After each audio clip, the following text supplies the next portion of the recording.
Top quality और consistent performance के लिए सिर्फ सिल्वर पंप नाम याद रखना।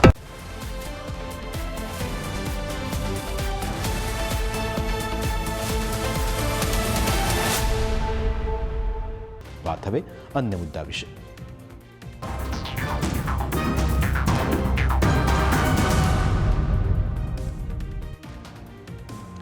જ્યારે બે દીકરીઓની માતા કોઈ કારણસર બીજા લગ્ન કરે છે અથવા તો કોઈ પાર્ટનર સાથે લિવ-ઇનમાં રહે છે ત્યારે દીકરીઓએ જિંદગીભરની યાતનાઓ ભોગવવી પડે છે। દક્ષિણ ગુજરાત અને સૌરાષ્ટ્ર સહિત રાજ્યના જુદા જુદા ભાગોમાં છેલ્લા કેટલાક સમયમાં કેટલીક એવી ઘટનાઓ બની છે જે સમાજને શર્મસાર કરનારી છે। આ ઘટનાઓ સંબંધોને કલંકિત કરનારી છે।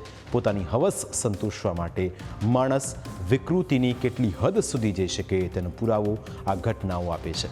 આ ઘટનાઓ વિશે સાંભળશો તો તમે પણ દંગ રહી જશો। નવસારીના ચીખલીની આ ઘટના સૌથી દર્દનાક છે, જેમાં એક સાવકા પિતાએ બે સગીર દીકરીઓને પોતાની હવસનો શિકાર બનાવ્યો। નરાધમની કરતૂત આટલેથી ન અટકી તેણે બંને દીકરીઓ ઉપર એટલી હદ સુધી દુષ્કર્મ આચર્યું કે આજે બંને દીકરીઓ ગર્ભવતી છે। નરાધમ પિતાના દુષ્કર્મથી બંને દીકરીઓ ગર્ભવતી થઈ છે, જેમાં મોટી દીકરીને 2 માસ અને નાની દીકરીને 5 માસનો ગર્ભ છે। ઘટનાની ગંભીરતાને ધ્યાને રાખીને પોલીસે ગણતરીના કલાકોમાં જ આરોપીની ધરપકડ કરી। સાવકા પિતાની હેવાનિયત ત્યારે સામે આવી જ્યારે શ્રમિક પરિવારની નાની દીકરીને અચાનક પેટમાં અસહ્ય દુખાવો પડ્યો, જેથી માતા તેને સારવાર માટે કુકેરી PSC પર લઈ ગઈ, જ્યાં તબીબી તપાસ દરમિયાન ડોક્ટરે દીકરી ગર્ભવતી હોવાની શંકા વ્યક્ત કરી। ત્યારબાદ ખારેલની હોસ્પિટલમાં સોનોગ્રાફી કરાવતા નિષ્ણાંતોએ પુષ્ટિ કરી કે સગીરાને 5 માસનો ગર્ભ છે। આ સાંભળીને માતાના પગ નીચેથી જમીન સરકી ગઈ। હોસ્પિટલમાં માતાએ જ્યારે નાની દીકરીની આખરી પૂછપરછ કરી ત્યારે તેણે રડતા રડતા સાવકા પિતાની કરતૂતોનો ભાંડો ફોડી નાખ્યો। આઘાતમાં સરેલી માતાએ તુરંત પોતાની બહેનને ફોન કર્યો, ત્યારે જાણવા મળ્યું કે મોટી દીકરી પણ રડી રહી છે। મોટી દીકરીની તપાસ કરાવતા તે પણ 2 માસની ગર્ભવતી હોવાનું બહાર। આરોપી પિતા બંને દીકરીઓને જંગલમાં લાકડા લેવા જવાના બહાને દુષ્કર્મ આચરતો અને રાત્રે ઘરમાં બધા સૂઈ જાય ત્યારે પરાણે શારીરિક સંબંધ બાંધતો હતો। તે દીકરીઓને ધમકી આપીને ચૂપ રાખતો હતો।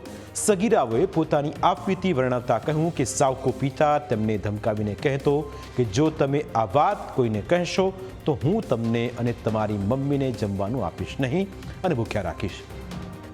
આ ડરના કારણે માસૂમ દીકરીઓ લાંબા સમય સુધી આ નરક જેવી યાતના સહન કરતી હતી। આ મામલે સગીરાઓની માતાના નિવેદનને આધારે ચીખલી પોલીસે આરોપી વિરુદ્ધ પોક્સો એક્ટ તેમજ BNSની વિવિધ કલમો હેઠળ ગુનો નોંધ્યો છે। તે એક મહિલા સાથે છેલ્લા 6 વર્ષથી લિવ ઇન રિલેશનમાં રહેતા હતા। આ મહિલાને તેના આગલા પતિથી 4 સંતાનો હતા, જેમાં તેની 2 સગીર વયની બાળાઓ પણ તેમાં સામેલ હતી। આ બાળાઓ સાથે આ જ ગામના આરોપીઓ કે જે આ પત્ની જે એની મા હતી એની સાથે લિવ ઇનમાં રહેતા હતા, એની બાળાઓ બંને સગીર વયને તેની સાથે તેણે દુષ્કર્મ કરેલું અને ઘણા સમયથી દુષ્કર્મ કરી આવતો હતો। છેલ્લે એને પેટમાં દુખાવો થતાં હોસ્પિટલાઇઝ ગયા અને ત્યાં આ વસ્તુની જાહેર થઈ અને હાલ આની ગુનાની તપાસ પોલીસ ઇન્સ્પેક્ટર કરી રહ્યા છે।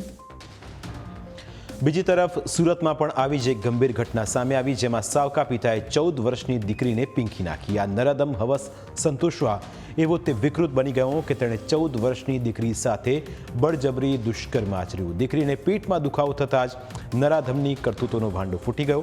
ઘટનાને લઈ માતાએ પોલીસ ફરિયાદ કરતા હવે હવસખોર બાપ જેલના સળિયા પાછળ ધકેલાઈ ગયો છે। બીજી તરફ સુરતના કટોદરામાં પણ આવી જ એક ઘટના બની, જેમાં સાવકા પિતાએ 16 વર્ષની સગીરા પર દુષ્કર્મ આચરીને પવિત્ર સંબંધને કલંકિત કર્યો। લગ્ન પ્રસંગમાં પણ સગીરાની છેડતી કરીને નરાધમે માતા પુત્રીને જાનથી મારી નાખવાની ધમકી આપી। આખરે કંટાળેલી સગીરાએ માસીને આપવીતી જણાવતા જ નરાધમ પિતાનો કરતૂતોનો પર્દાફાશ થયો હતો। કટોદરા પોલીસે ગુનાની ગંભીરતા સમજીને નરાધમ પિતાની ધરપકડ કરી છે। હવે અમે તમને જે ઘટના બતાવીશું તેની હકીકત સાંભળીને તમારા રૂવાડા ઊભા થઈ જશે।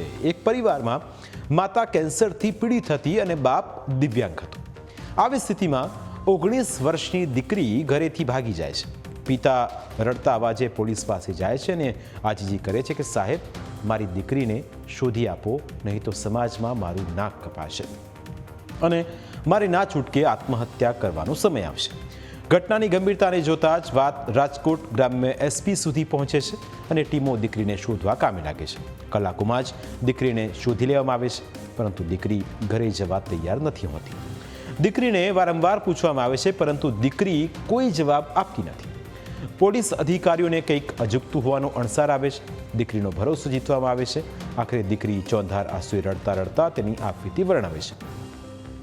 દીકરી જે વાત કરે છે તે સાંભળીને પોલીસ પણ ચોંકી જાય છે, કારણ કે જે બાપ પોલીસ પાસે રડતો રડતો આવ્યો હતો તે જ દીકરીનો ગુનેગાર હતો.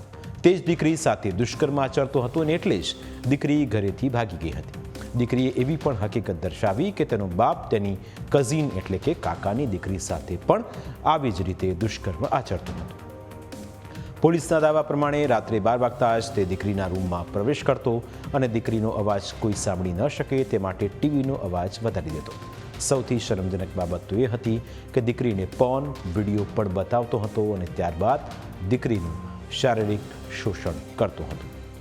આ પેઢી કઈ દિશામાં જઈ રહી છે? જ્યારે પિતા જ દીકરીનો સૌથી મોટો શત્રુ બની જાય ત્યારે પરિવાર શબ્દનો અર્થ શું રહે? જ્યાં બાળકી સૌથી સલામત હોવી જોઈએ ત્યાં જ તેની નિર્દોષતા લૂંટાઈ રહી છે. નેશનલ ક્રાઇમ રેકોર્ડ્સ બ્યુરો અનુસાર ભારતમાં બાળકો સામેના અપરાધોમાં વધારો થયો છે. વર્ષ 2023માં કુલ 1,77,335 કેસ નોંધાયા હતા, જેમાં સૌથી ચોંકાવનારી વાત તો એ હતી કે 90%થી વધુ કેસોમાં અપરાધી બાળકનો ઓળખીતો હતો, એટલે કે સંબંધી અથવા પરિવારનો સભ્ય હતો. પિતા કે સાવકા પિતા જેવા લોકો દ્વારા થતા આ અત્યાચારોમાં દીકરીઓ માત્ર શારીરિક રીતે જ નહીં, માનસિક રીતે પણ તૂટી જાય છે. આ કેવી પેઢી છે જેમાં પિતા શબ્દ પોતે જ ભયનું પ્રતીક બની ગયું છે. આજે મોબાઈલ, ઇન્ટરનેટ અને સ્માર્ટ ટેકનોલોજીમાં આપણે ભલે આગળ વધી રહ્યા હોઈએ, પરંતુ માનવીય મૂલ્યો અને સંવેદનાઓમાં પાછળ જઈ રહ્યા છીએ. પ્રાઇમ ટાઈમમાં સમય થયો છે બ્રેકનો. બ્રેક બાદ અન્ય મુદ્દા વિશે વાત.